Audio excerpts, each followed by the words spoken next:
Well, attention is bound to shift this afternoon to Birmingham, where a hastily convened special conference of the Liberal Democratic Party will meet in less than 2 hours' time. Susanna Mendonça is our reporter on the scene at the NEC. Well, Susanna, set the scene for us there.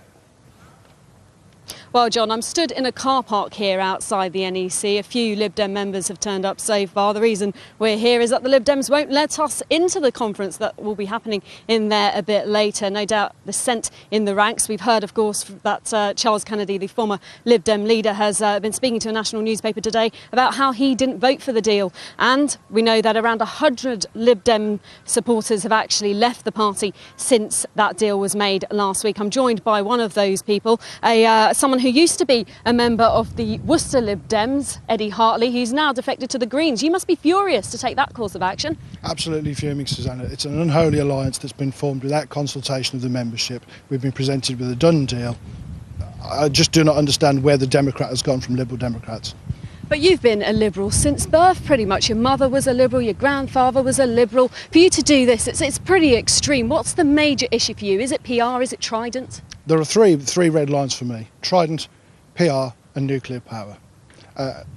Why are we investing in Trident? We don't need a tool of mass murder and collective punishment. What does it achieve? Who are we going to use a nuclear missile on in the modern world? Now, you're not the only one who's basically left the party. Do you think that this will be a sign of things to come? What do you think is going to happen to the party?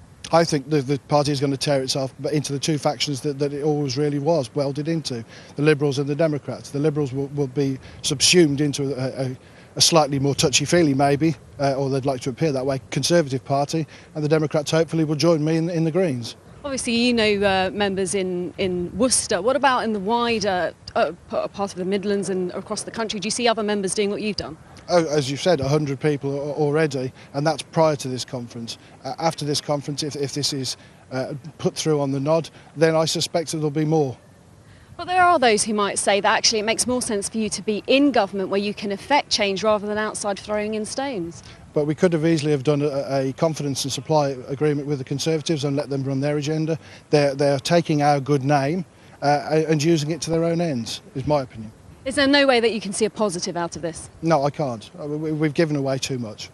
Now, I noticed that you actually have your party membership card in your hand there. I suppose you don't have much use for that now, do you? Not really. I'm going to rip it up, and I'd encourage anybody else who feels the same to do exactly the same.